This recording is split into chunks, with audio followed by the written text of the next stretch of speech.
not go down where the West has gone, but I think caution is the word, basically.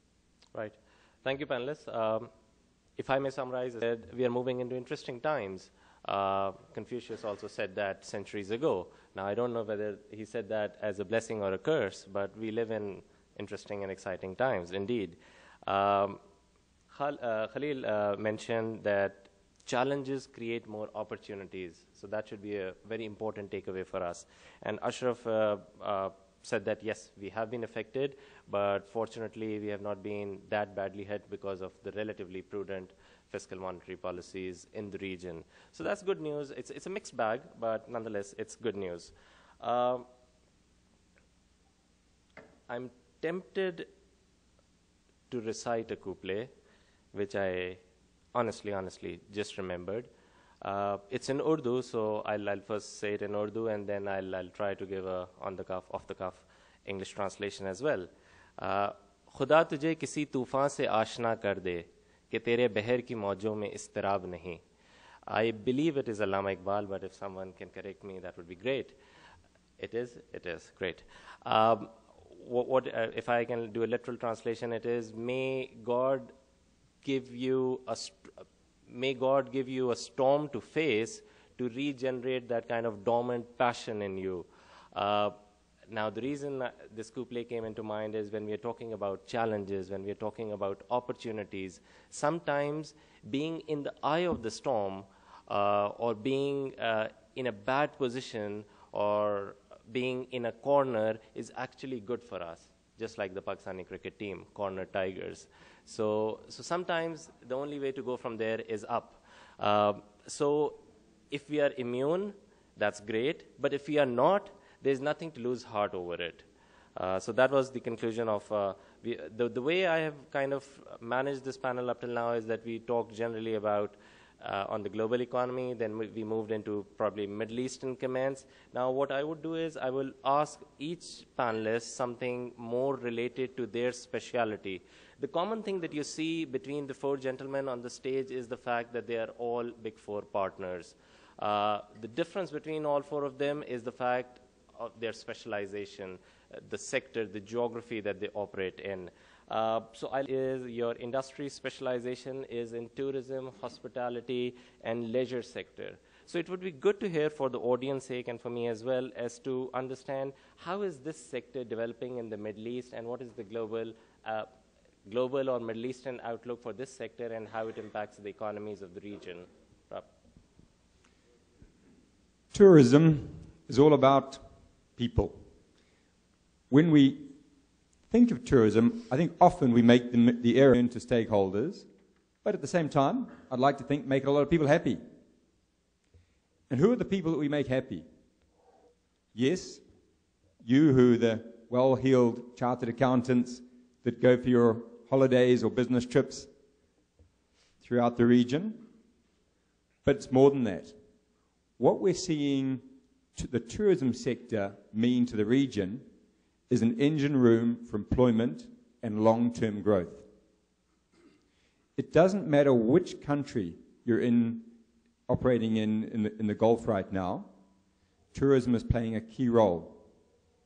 I remember 3-4 years ago being at the annual Hotel Investment Conference, and if I'm really honest with you, I was surprised to see that one of the ministers from Saudi Arabia was one of the keynote speakers talking about tourism, because we've fallen into the trap of associating tourism with Dubai, Oman, where I reside, and some of the sectors or some of the countries rather, that are perhaps more traditionally well known for tourism. It was an eye-opening presentation. When he shared the vision of Saudi Arabia relative to domestic tourism and the opportunity to develop an entire new sector in a massive country, you suddenly realized that there was a whole opportunity, business opportunity, that hadn't even been touched. And one gets the impression, a few years down the road, that that opportunity is still in its infancy in terms of being developed.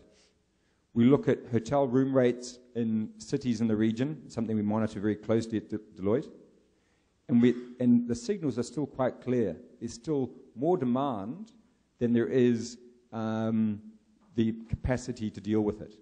And hence we're seeing the projects going on. I touched earlier on the employment. Tourism is a fantastic employer. The skill sets that are needed across the sector are very different, whether it's from a waiter and the ability to train people to do it really, really well, right through to the skills of development and ultimately general management. As a sector, it's absolutely, I believe, critical to the region. And there is still a lot of potential out there. Yes, the world will go through crises. People will stop going on their vacations for a little while. But one thing the sector has shown is it's incredibly resilient. It doesn't matter whether it's acts of bombings, which we see suddenly close down cities.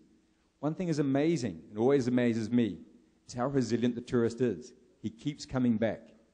Provided you've got a good quality offering and your standards are consistent, and that's something I think the region is still struggling with, making sure there's a consistent level of standard through hotel products throughout the entire geography.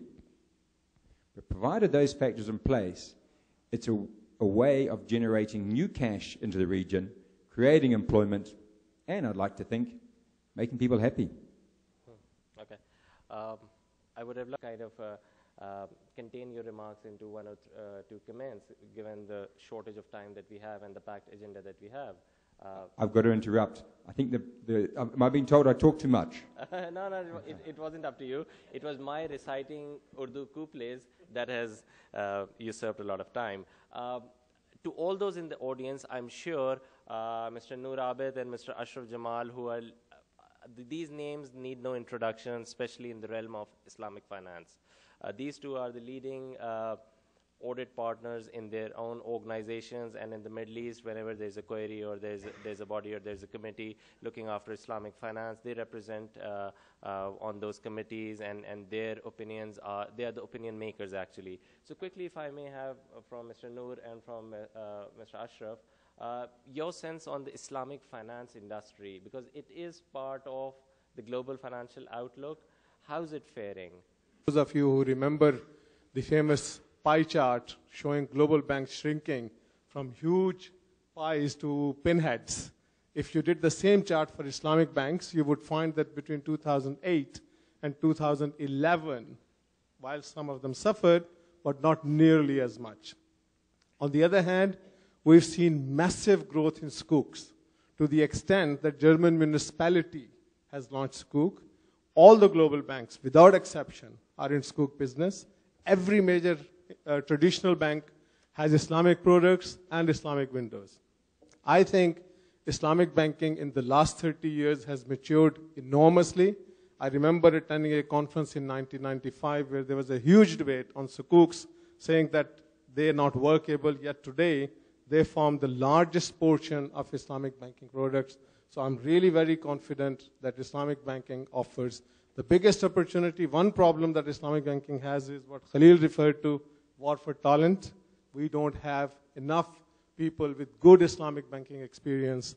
And IOFI, where I have the privilege of working with Brother Al-Mugamis, is doing a lot to train and produce great talent that can hopefully support Islamic banking going forward.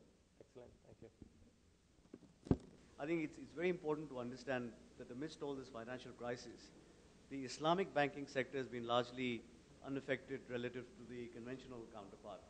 And one of the main reasons for that is, for those of you who know Islamic banking, a lot of it is sort of still, is that better?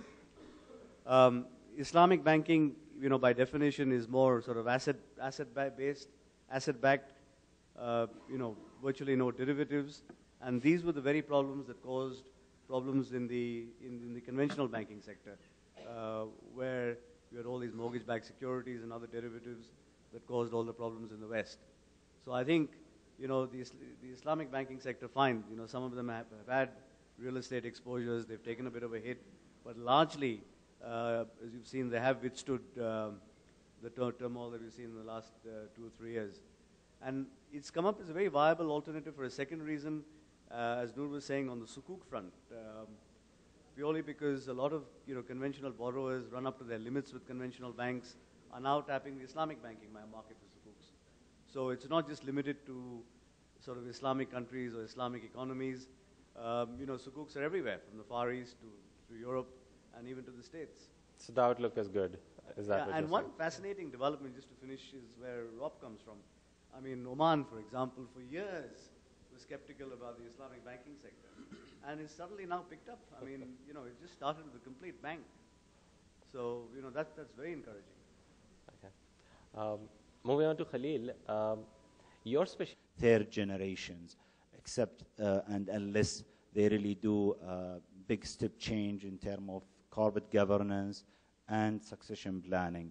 The interesting part, what I see that the families who are only just reached their second generation nowadays, or in the last 10 years, that because they have a different, the second generation is well educated, come with a different mindset and perspective, they have changed a lot and they're working hard. They have developing family constitutions, they develop succession planning, start allocating tasks within the family, who sits in the board, who have executive role, who are only assigned to look to opportunities, investments opportunities, and etc. And that is really making them moving smoothly and strengthen the tone for the coming generation to grant stabilization to the business and the family as well. In the other hand, those who are in the third and fourth generation, I think there is also more and more now of conflicts. Sometimes it's come in monetary covers, in my view, but it is very much about power and who's really taking the lead on the business and the different element. And the challenge also, I think, that is unique to the region, and I have seen it in Saudi Arabia with the family generation, that is totally different from the West and other places, that the number of people in second and third generation is, I would call it massive compared to what is there in other countries or in different region or part of the world. But I have seen a lot of them now, especially with the initiative for going public and floating some of their shares to at least secure some way of exit with a smooth transition for the families, introducing new shareholders into that to push into the corporate governance, get the family to realize that they need to be a little, one way or another, out of it, focusing on how they address the need of the shareholders and how they benefit from the business by itself, getting what they need. The other challenge that they are facing is how they diversify their investments. And probably Noor, maybe to a certain extent, one of the best to talk about it, but I will just put my hint on it, or my pitch on it, is the fact that many now of the family businesses, they are keen and focused to have their investments in different places.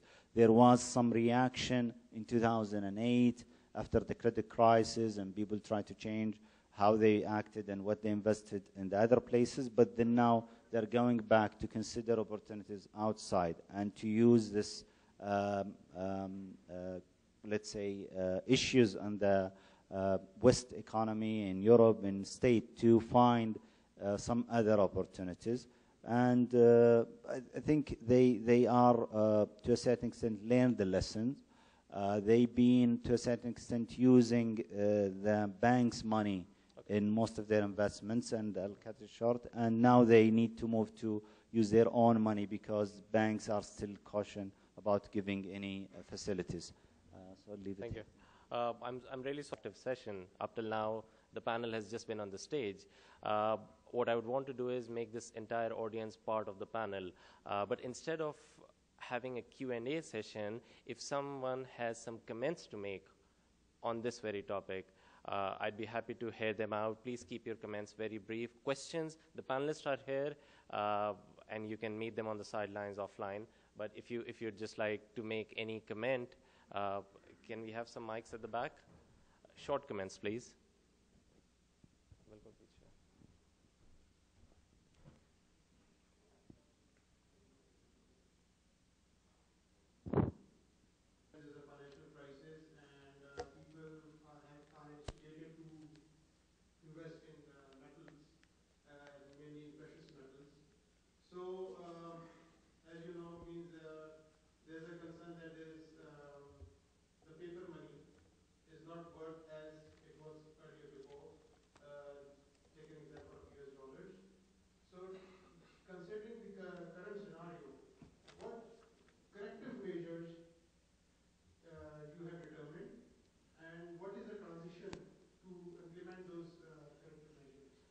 Fine. I take your point. It's more of a question rather than a comment. As we know that it is a challenge, and we are looking here for a global financial outlook, challenges and opportunities. Nobody has discussed right now about what are the corrective measures we should implement on that. It is just a generic comments we are talking about the oil market. I get your point. I get your point. Let me actually respond. It's institutional investor from each family office to another. In terms of specific solutions, you talked about commodities, metals, fiat currency, US dollar. My personal opinion is that the US dollar will probably not, it might be, it clearly is fiat currency, but it's not really going to collapse, because for a collapse of a currency to happen, you need to have an alternative currency or an alternative commodity in which the investors rush, because they're just going to reallocate their portfolio from one asset class to another, from one geography to another. So if US dollar were to collapse, where are they going to park their capital? Euro? Come on. GBP?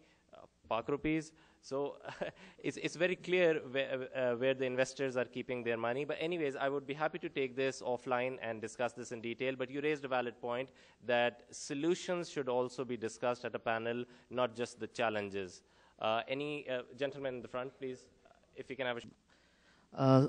The question I have is with regard to the, there's been talk about, the economy, the surpluses that are there, the oil-based economy, and the recent comment by the KPMG partner that, the family business.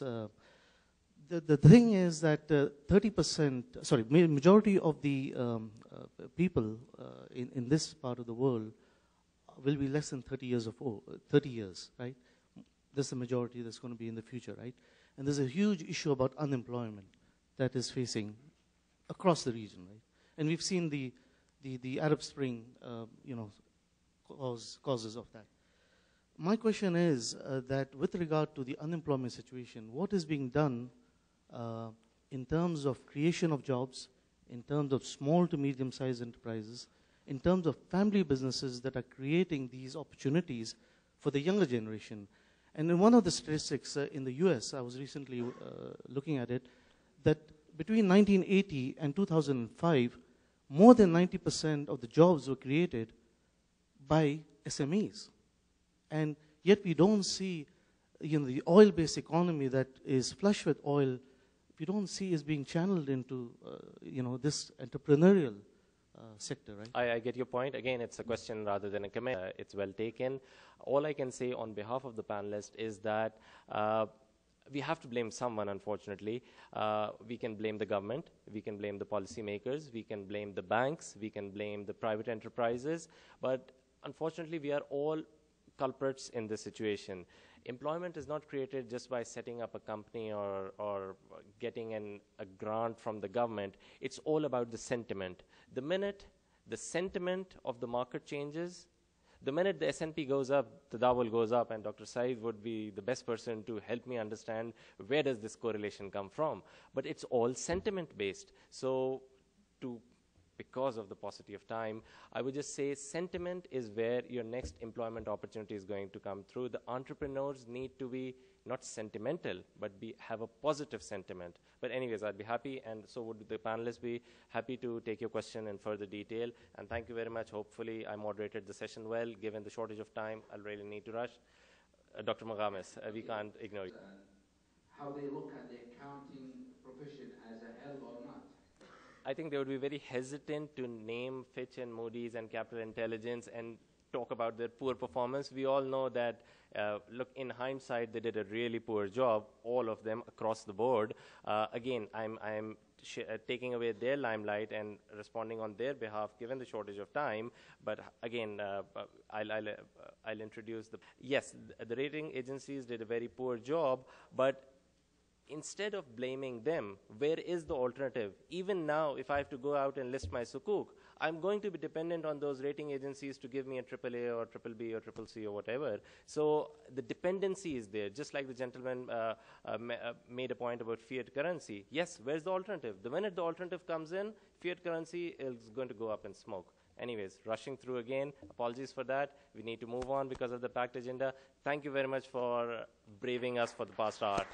Okay, thank you.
thank the Pakistan Embassy in offering their patronage to the ICAP Saudi Arabian chapter and all the support we have also received from SOCPA.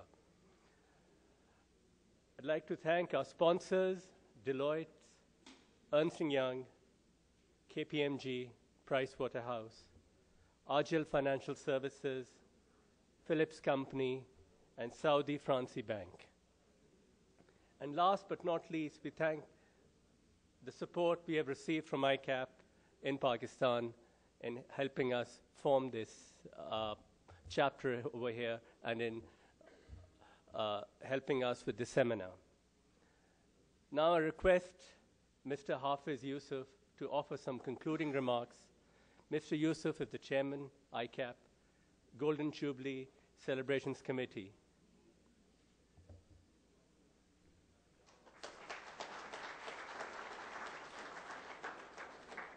Respected dignitaries, distinguished guests, and my great fraternity members, Assalamu alaikum and good evening. It is always difficult to be the last speaker, after long sessions, particularly when the food is also ready, so I would not be taking much of your time, but you have to bear me out for a few more minutes.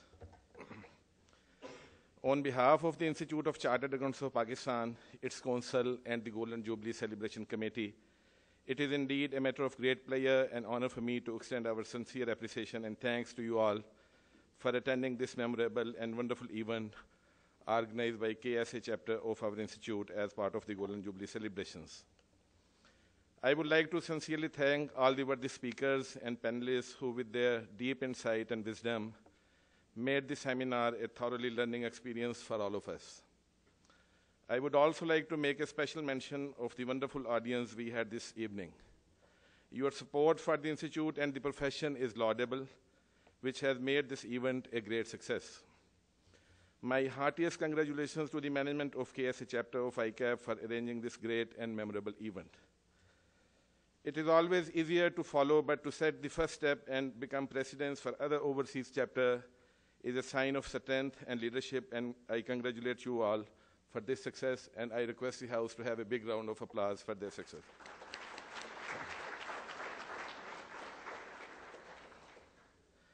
The theme of the seminar, Global Financial Outlook, Challenges and Opportunities, was wisely set by the organizers, keeping in mind the turbulent times that are faced all across the globe.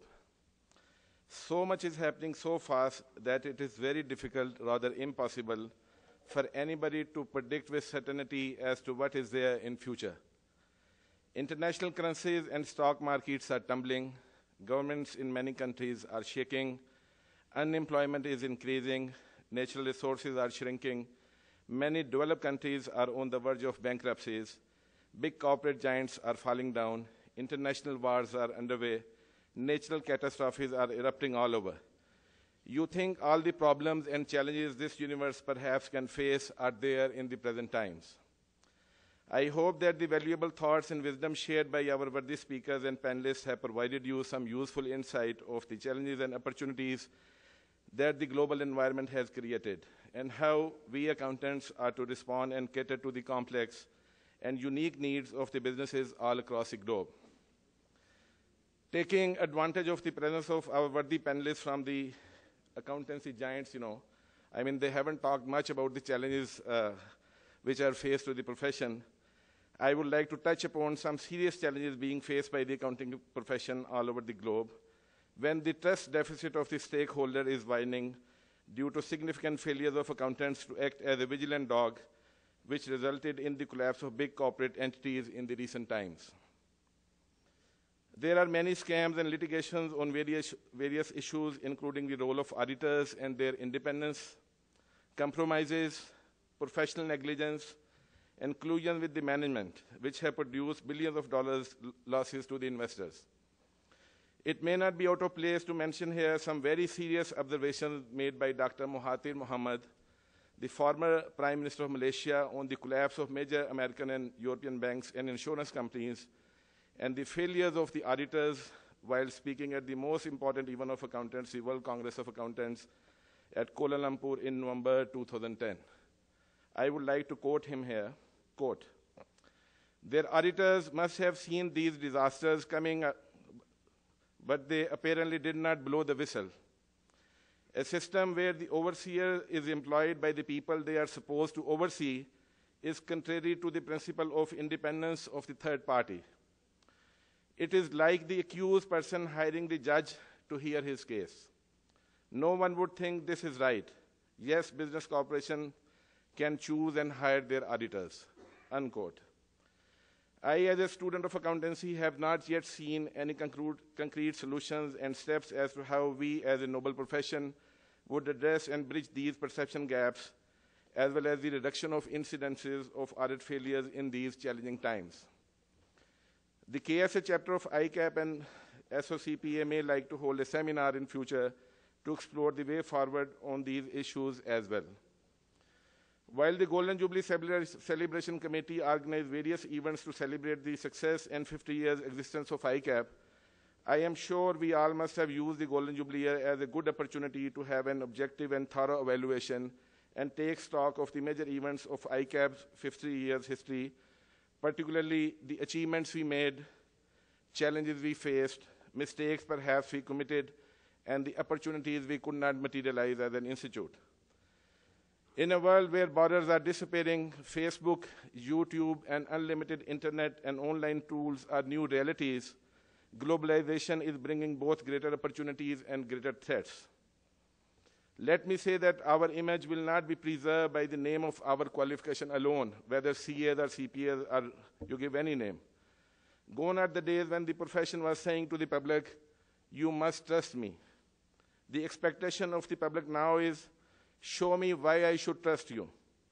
We need to respond to this and many other challenges and demonstrate that chartered accountants and CPAs and all other accountancy fraternity are worthy of trust, have great ability and unwavering character, and can stand to any situation with dignity and honor.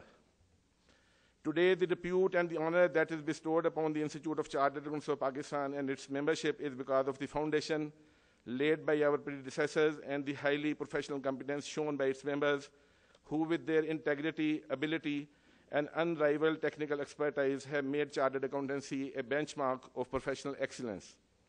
Amongst many thousands of our members, more than 20% live and work in more than 40 countries across the world, playing their role with dedication and carrying the flag of ICAP with utmost sincerity. The Kingdom of Saudi Arabia is perhaps one of the most favorite destinations of our membership, being choice destination for people wishing to create a mark for themselves and contribute towards the growth and well-being of this great country. A big round of applause for Kingdom of Saudi Arabia. Hundreds of ICAP members work in the kingdom, making us proud with their exceptional professionalism. You people are our brand ambassadors and have made all of us proud with your exceptional commitment to the profession and to the institute. While we were planning the Golden Jubilee events, it was always felt that the celebrations would never be complete without including our beloved overseas members. The opening of the overseas chapters solved our dilemma. The Golden Jubilee celebrations were planned and held in the UK, Canada, UAE, and now at Saudi Arabia. We at ICAP have used the Golden Jubilee year as an opportunity to take various initiatives for preserving the past, honor the present, and help shape the future. Our endeavor had certainly been to accomplish the desired goals and milestones with full zeal, enthusiasm, dedication, and commitment. However, the ultimate success of all the initiatives would not be made possible without your continued support and sharing the wisdom that we would be expecting from you throughout the journey of ICAP. The amount of dedication, love, and loyalty shown by the overseas members have already gratified and humbled us. It is due to your vibrant participation that the Institute today is a rabid body, and I would like to wish all the success to the overseas chapters and to all of you. It was a great honor to be amongst you all and share the joys of the Golden Jubilee of our Institute. I would like to once again thank the Management Committee of the KSA chapter of ICAP for their invitation and appreciate their wonderful efforts. Our very sincere thanks and appreciation to Saudi Organization for Certified Public Accountants also for their valued support and patronage, without which this wonderful event would not have made possible. Thank you very much. God bless you all. Pakistan and Saudi Arabia Zindabad. Thank you.